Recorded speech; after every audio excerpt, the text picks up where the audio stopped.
ગુજરાતમાં મેઘરાજા જાણે કે મેઘ તાંડવ સર્જી રહ્યા હોય એ પ્રકારના દ્રશ્યો જોવા મળી રહ્યા છે. 4 જુલાઈના દ્રશ્યો જરા ધ્યાનથી જુઓ.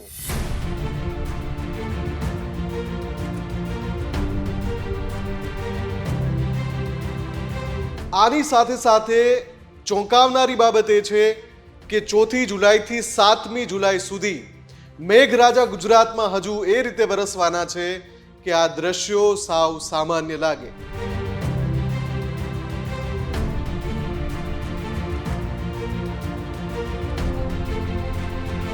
આ વાત હું નથી કહી રહ્યો, કેન્દ્રીય હવામાન વિભાગના લેટેસ્ટ રિપોર્ટમાં આના સંકેત છે. સૌથી પહેલા કેન્દ્રીય હવાमान विभागના વૈજ્ઞાનિક ઉમાશંકર દાસને જરા સાંભળો. गुजरात राज्य में अत्यंत भारी वृष्टिपात. આ જ પ્રકારના શબ્દો અંબાલાલ પણ કહી રહ્યા છે. એમનું કહેવું છે કે વરસાદ એટલો પડશે કે ક્યાંક જાનહાનિ થઈ શકે છે. દક્ષિણ સૌરાષ્ટ્રના ભાગોમાં ભારે વરસાદથી જનધનને હાનિ થવામાં હતી. આ જ વાત ગુજરાતમાં હવામાન વિભાગના અધિકારી A.K. દાસ પણ કહી રહ્યા છે. સાંભળો. अगले 4 दिन गुजरात रीजन के लिए extremely heavy to very heavy with extremely heavy rainfall का वार्निंग दिया गया है. આ ત્રણેય જે બાબતો છે એના ઉપર વિસ્તારથી વાત કરીશું, કેમ કે હવે પછીના જે 3 દિવસ છે, 5મી જુલાઈ, 6ઠી જુલાઈ અને 7મી જુલાઈ, આ 3 દિવસમાં ગુજરાતમાં મેઘરાજા એવા વરસી શકે છે કે મેઘ તાંડવ શબ્દ નાનો સૂનો લાગે. 20 સેન્ટીમીટરની જે વાત કરી રહ્યા હતા હવામાન વૈજ્ઞાનિક ઉમાશંકર દાસ, 20 સેન્ટીમીટર એટલે 8 થી 10 ઇંચ વરસાદ. અને 8 થી 10 ઇંચ વરસાદ કોઈ એકાદ જગ્યાએ નહીં પણ એક કરતાં વધારે સ્થળે થઈ શકે છે આગામી 48 થી 72 કલાકમાં. એક સાથે 6 સિસ્ટમથી ઘેરાયેલું ગુજરાત મેઘરાજાનું સૌથી રૌદ્ર સ્વરૂપ જોઈ શકે છે, અને એ પણ 7 જુલાઈ પહેલા. એટલે કે 1 થી 4 જુલાઈમાં આપણે જે પણ જોયું એ ટ્રેલર છે, હજુ આખું પિક્ચર બાકી છે. નમસ્કાર, હું છું મુફદ્દલ કપાસી અને આપ જોઈ રહ્યા છો એડિટર્સ પોઈન્ટ વિથ MK. મેં શરૂઆતમાં તમને જે દ્રશ્યો બતાવ્યા એ દ્રશ્યોને પહેલા થોડા વિસ્તારથી જોઈ લઈએ. સ્થળ છે સૌરાષ્ટ્રનો એ વિસ્તાર કે જ્યાં દર વર્ષે ચોમાસામાં મેઘરાજા મેઘ મલ્હારની સ્થિતિ સર્જી દે છે અને એ પછી મેઘ તાંડવથી લઈને તારાજી સુધી પ્રસરે છે. જી હા, ગીર સોમનાથ, વેરાવળ, કેશોદ એટલે કે ગીર પંથક અને ઘેડ પંથક કે જ્યાં આ પ્રકારના દ્રશ્યો દર વર્ષે થાય છે. પણ આ દ્રશ્યો છે ન્યૂઝરૂમના ગ્રાઉન્ડ ઝીરો રિપોર્ટના. અમારા સંવાદદાતા ભાવિક જ્યારે વિસ્તારમાં પહોંચ્યા તો ઘેડ પંથકમાં જાણે કે રોડ ટુ હેવન હોય એ રીતે માત્ર એ હાઈવે દેખાતો હતો. આજુબાજુ દરિયા જેવી સ્થિતિ હતી અને દરિયો બીજું કશું નહીં પણ ઘેડ પંથકના ખેડૂતોની એ જમીન હતી. તમે અંદાજો લગાવો કે ત્યાં કેટલો વરસાદ પડ્યો હશે છેલ્લા 24 થી 36 કલાકમાં. આંકડાઓ કહે છે કે અહીંયા ક્યાંક 15 થી 20 ઇંચ જેટલો વરસાદ પડ્યો છે. માંગરોળ અને કેશોદ પંથકમાં મેઘરાજા 48 કલાકથી લાગ લગાટ ધબધબાટી બોલાવી રહ્યા છે. એના કારણે આખાઈ પંથકમાં ઘણા બધા વિસ્તાર એવા બની ગયા છે કે જ્યાં નાવડી ફેરવવી પડે. આ બધી જ તસવીરો હું એટલા માટે આપને બતાવી રહ્યો છું કેમ કે કેન્દ્રીય હવામાન વિભાગનો જે લેટેસ્ટ રિપોર્ટ છે, ઇનસેટ 3DS અને ઇનસેટ 3DR ઇમેજ જે રિલીઝ કરી છે 4 જુલાઈએ, એને જોઈને એવું લાગે છે કે 1 તારીખથી 4 જુલાઈ સુધી ગુજરાતમાં જે વરસાદ પડ્યો છે એ ટ્રેલર માત્ર છે. એટલે કે ખરું પિક્ચર હજુ બાકી છે અને એ માટેની 1 તારીખ આવી છે 5મી જુલાઈ, 6ઠી જુલાઈ અને 7મી જુલાઈ. એક સાથે 6 સિસ્ટમ એક્ટિવ હોય એ રીતે ગુજરાતની આ તસવીરોને ધ્યાનથી જુઓ. અને અહીંયા એક મહાકાય વરસાદી સિસ્ટમ પણ તમને દેખાઈ રહી હશે. આ મહાકાય વરસાદી સિસ્ટમ અત્યારે ગુજરાત તરફ અગ્રેસર છે. 4 જુલાઈએ હજુ એ ગુજરાતને સ્પર્શી શકી છે. આગામી 3 દિવસમાં એ ગુજરાત પર ફરી વળે એમ છે. વિચારો, કલ્પના કરો કે જો આ મહાકાય વરસાદી સિસ્ટમ આગામી 72 કલાક સુધી ગુજરાતમાં લાગ લગાટ વરસે અને કેન્દ્રીય હવામાન વિભાગનો આ મેપ પણ જરા ધ્યાનથી જુઓ કે જેમાં કચ્છ માટે પણ એક્સ્ટ્રીમલી હેવી રેઇન અને ઉત્તર ગુજરાત માટે પણ એક્સ્ટ્રીમલી હેવી રેઇનની રેડ વોર્નિંગ જાહેર કરવામાં આવી છે. આ બંને જે મેપ તમે જોઈ રહ્યા છો એ બંને મેપ કેન્દ્રીય હવામાન વિભાગે હજુ તો 4મી તારીખે રિલીઝ કર્યા છે, એટલે કે આગામી 24 અને આગામી 48 કલાકના એમના અનુમાનો છે. જે રીતે 29મી જૂનથી સુપર અલ્નિનોના ચક્રવ્યૂહમાંથી ગુજરાત બહાર નીકળ્યું અને અટવાયેલું ચોમાસું આગળ વધ્યું અને 30મી તારીખથી ગુજરાતમાં વરસાદ પડી રહ્યો છે. સતત 5મા દિવસે આપણે વરસાદની વાત એટલા માટે કરી રહ્યા છીએ કેમ કે હજુ પણ જે થવાનું છે એની આગાહી કેન્દ્રીય હવામાન વિભાગે રેડ એલર્ટના સ્વરૂપમાં કરી છે. આખા ગુજરાતના નકશામાં તમે લીલું અને પીળું, યલો અને ગ્રીન જોઈ શકતા હશો, પણ જે રેડ જોઈ રહ્યા છો એ ગુજરાત છે અને એની આસપાસનો વિસ્તાર છે. કેન્દ્રીય હવામાન વિભાગના ઉમાશંકર દાસે કહ્યું કે આગામી 24 કલાક ગુજરાત માટે ભારે છે. સાંભળો. ये सब मौसम प्रणाली के चलते अगले 24 घंटे के जो अलर्ट है मुख्य रूप से उड़ीसा, पश्चिमी मध्य प्रदेश, मध्य महाराष्ट्र, वही कोंकण, उसके साथ गुजरात राज्य में अत्यंत भारी वृष्टिपात यानी कि 20 सेंटीमीटर से ज़्यादा वृष्टिपात एक दो स्थानों में देखने को मिल सकता है. उसको देखते हुए रेड अलर्ट जारी किया गया है.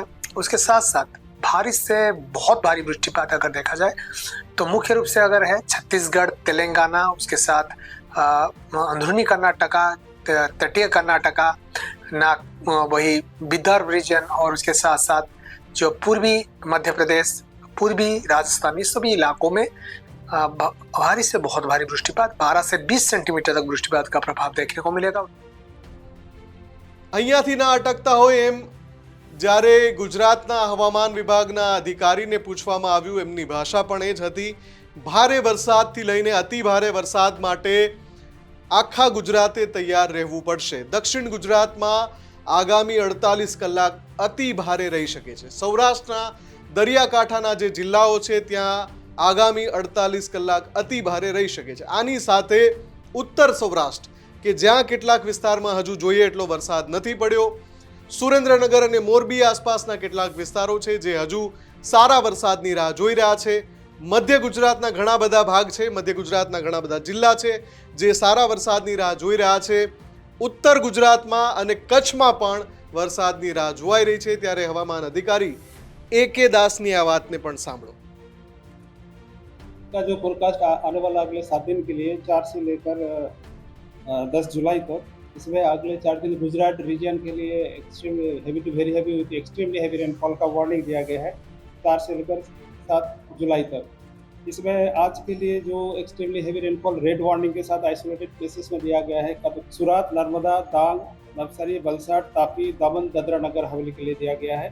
और वेरी हैवी रेनफॉल का वार्निंग दिया गया है ऑरेंज वार्निंग के साथ आइसोलेटेड प्लेसेस में इक्का दुक्का स्थान में अरावली, दाहोद, माहीसागर, बड़ोदरा, छोटा उदयपुर के लिए. येलो वार्निंग दिया गया है. हैवी रेनफॉल का जो वार्निंग दिया जाता है आइसोलेटेड प्लेसेस में साबरकांठा, खेड़ा, आनंद और पंचमहल के लिए दिया गया है.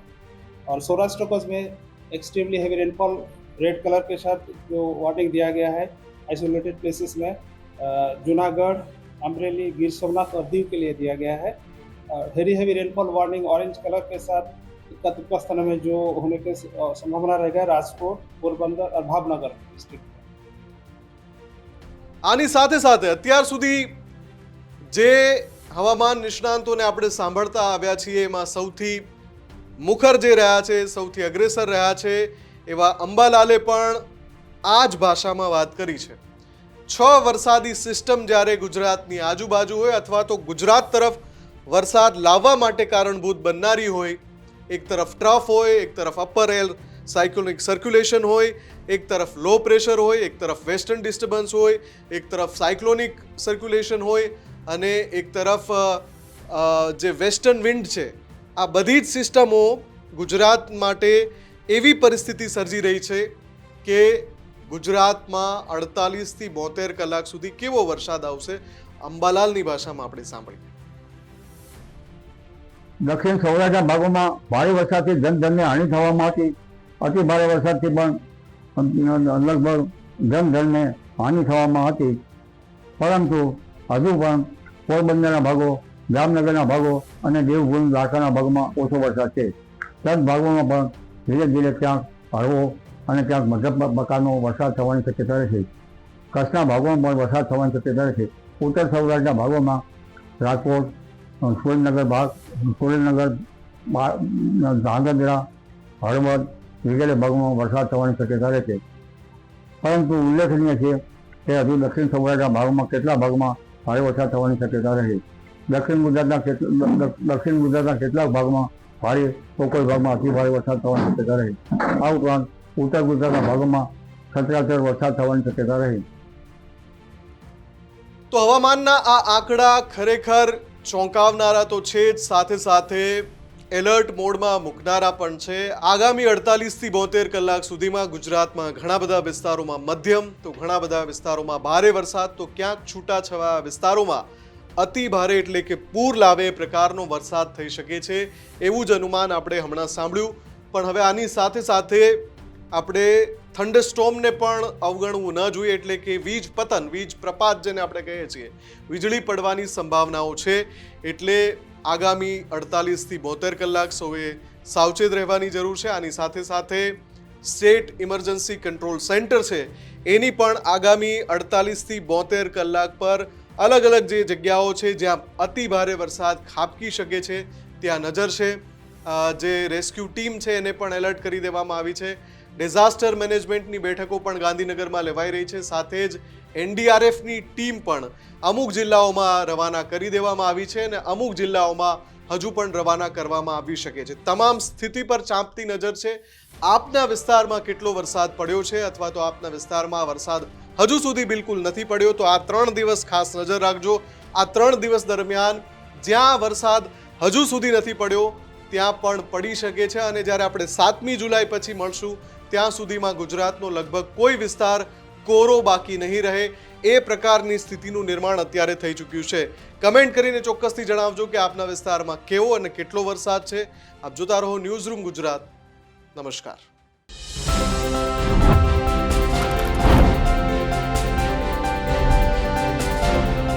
ખેડૂત ભાઈઓ છે ખેતરમાં ડ્રોન ઉડાવતા હોય છે ત્યારે આપણે એક પ્રશ્ન સતાવતો હોય છે કે જે આપણે અત્યાર સુધી જીપીએસ ટેકનોલોજીવાળા ડ્રોન વાપર્યા છે, જેથી કરીને મોબાઈલ ટાવર છે અથવા તો હાઈ ટેન્શન લાઇન પસાર થતી હોય, કોઈ વૃક્ષો હોય, ત્યારે જે જીપીએસ ટેકનોલોજીવાળા ડ્રોન છે એમાં ટકરાય અને ટ્રેસ થાય છે. પણ એગ્રીઓન લાવ્યું છે જીએનએસએસ ટેકનોલોજી ડ્રોન, જેથી કરીને એ ડ્રોન છે એ કોઈ જગ્યાએ ટકરાય નહીં, પોતાની રીતે જ ડિસિઝન લે છે અને મૂવ થઈ જાય છે. જેથી કરીને જીએનએસએસ ટેકનોલોજી ડ્રોન છે એ વાપરવાનો આગ્રહ રાખો.